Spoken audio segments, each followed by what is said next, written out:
A thunderclap has just ripped through the corridors of power in Westminster, and it's deafening enough to rattle the foundations of Keir Starmer's fragile grip on number 10. Forget the tepid whispers of discontent. This is a full-throated roar from the British public, a brutal rejection of Labour's limp-wristed governance that's been festering like an open wound since they slunk into office last year. Starmer, the self-proclaimed saviour who promised change but delivered only more of the same elitist drivel, is staring down the barrel of a political execution. The numbers don't lie, they are a sledgehammer, smashing through the illusions peddled by his spin doctors.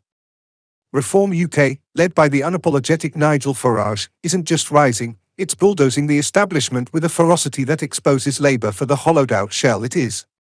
This isn't a blip, it's the death knell for a party that's betrayed every promise it ever made to the working men and women it pretends to champion. Let's cut the crap and lay out the carnage. Fresh polling from BMG Research, conducted in early September, has Reform UK exploding to a record 35% nationwide, more than double their 2024 election haul. That's not a surge, that's a goddamn tidal wave. Labour? They are hemorrhaging support, scraping by at a pathetic 20%, tied with the gutted Conservatives in a joint second-place humiliation. The Lib Dems limp in at 12%, the Greens at 11%, but who gives a toss about them when the real story is Reform's annihilation of the old guard? Plug these figures into any electoral model worth its salt, like the Uniform National Swing Calculator, and the verdict is apocalyptic for Starmer. Reform would storm to over 400 seats, a landslide majority that would leave Labour with fewer than 100 MPs, reduced to a ragged band of backbench nobodies begging for scraps. The Tories? Wiped out, clinging to a handful of safe seats like drowning men to driftwood. Imagine it, Farage, the man the elites love to hate, striding into Downing Street with a mandate bigger than Blair's wet dream, while Starmer's lot slinks off to the wilderness, their red rosettes turning to ash in their hands. And the knife twists deeper when you see who's getting eviscerated in this bloodbath. High-flying Labour cabinet ministers? Toast. Home Secretary Shabana Mahmood, that sanctimonious face of border chaos, loses her seat to a Reform insurgent. Shadow Justice Secretary Steve Reid, sorry, it's Robert Jenrick for the Tories, but Labour's equivalents like the hapless David Lammy would be packing their bags too, their sanctimonious lectures on progress drowned out by the cheers of voters finally fighting back. Even Kemi Badenoch, the Tory leader desperately trying to claw back some dignity, gets unceremoniously dumped. These aren't obscure footnotes, they are the supposed architects of Britain's future, now roadkill under Reform's People's Army. Lee Anderson, the ash-filled firebrand who bolted from the Tories to Reform, nailed it when he snarled that no one's safe, not the posh lawyers in Westminster, not the out-of-touch bureaucrats in Whitehall. Reform's coming, and they are not knocking politely, they are kicking the door down with the fury of a nation scorned. For Starmer, this isn't just bad news, it's a personal Armageddon on steroids. He's spent months peddling the lie that Labour is the party of change, the only bulwark against Tory sleaze, but now? The mask is off, and it's uglier than a hungover MP at Prime Minister's questions. His favourability? In the gutter, plunging to a net -47 in the latest YouGov tracker from mid-September, with 71% of Britons viewing him unfavourably, the highest rejection rate yet. Just 23% see anything redeemable in the guy, down from the post-election honeymoon glow that evaporated faster than his credibility on immigration. Labour voters themselves are splitting 45 to 50 against him, a mutiny brewing in the heartlands he once owned. Why? Because Starmer's Labour has morphed into a blob of virtue signalling inaction, budgets that hammer the poor while cozying up to big business, net migration hitting record highs despite his tough guy posturing, and scandals piling up like unpaid bills, Rayner's resignation over tax dodges, Mandelson's sacking as US ambassador for God knows what slight. These aren't gaffes, they are symptoms of a rotten core, a party that's abandoned the red wall for the cocktail circuit, leaving working-class communities to rot in the shadows of endless waiting lists and skyrocketing energy bills. The establishment, of course, will screech that it's all smoke and mirrors. Protest vote, that'll fizzle out like so many before. Bollocks. This poll drops amid Labour's summer of shame, reshuffles that scream incompetence, a spending review that prioritised green fairy tales over fixing potholes, and a public trust deficit wider than the Channel.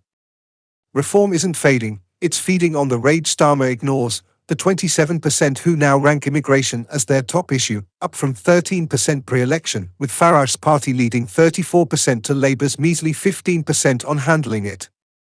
Cost of living? Still the elephant in the room, and again, reform tops the charts. They are not just polling well, they are weaponizing the discontent Labour created, hoovering up 15% of 2024 Labour voters and nearly all defecting Tories. Momentum? It's a freight train, and Starmer's tied to the tracks.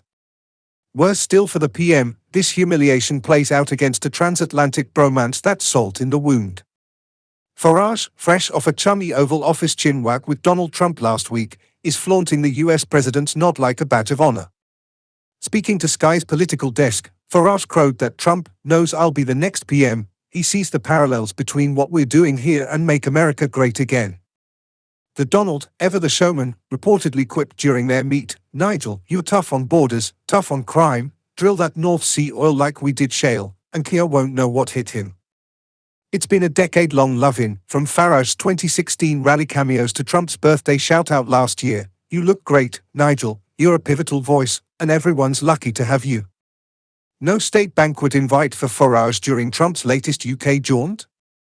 Petty snubs from a snivelling Starmer administration, but it didn't stop the reform boss hobnobbing with Marco Rubio and Treasury Secretary Scott Bessent, inking whispers of massive US investments, Microsoft data centers, nuclear deals, that Labour's dithering has fumbled.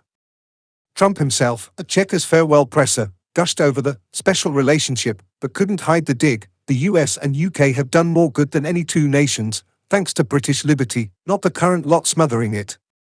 Farage lapped it up, telling Talk TV, "We're lucky to have an American president with a soft spot for Britain. He gets it, we speak the same language, freedom, sovereignty, no more globalist nonsense." While Starmer's team schmoozes with the Brussels elite, Farage's forging alliances that could flood Britain with Yankee cash and clout.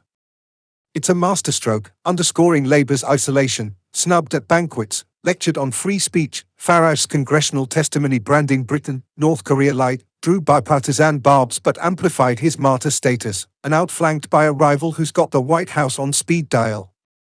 This isn't hyperbole, it's the raw truth of a political realignment tearing Britain apart at the seams, the biggest since the war, shredding the two-party duopoly that's choked democracy for decades.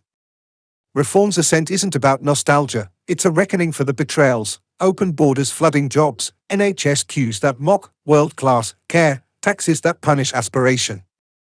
Starmer thought he'd waltz into history, instead, he's the fall guy for a system that's failed spectacularly. If these trends hold, and why wouldn't they, with Labour's approval tanking to near Liz Truss lows, Farage won't just win, he'll rewrite the rulebook. Starmer's nightmare? It's here, it's real, and it's devouring his legacy bite by bloody bite. The people have spoken, enough with the suits and whispers. Time for the fighters to take the wheel. Britain deserves better than this Labour farce, and by God, it's going to get it. Word count, 812.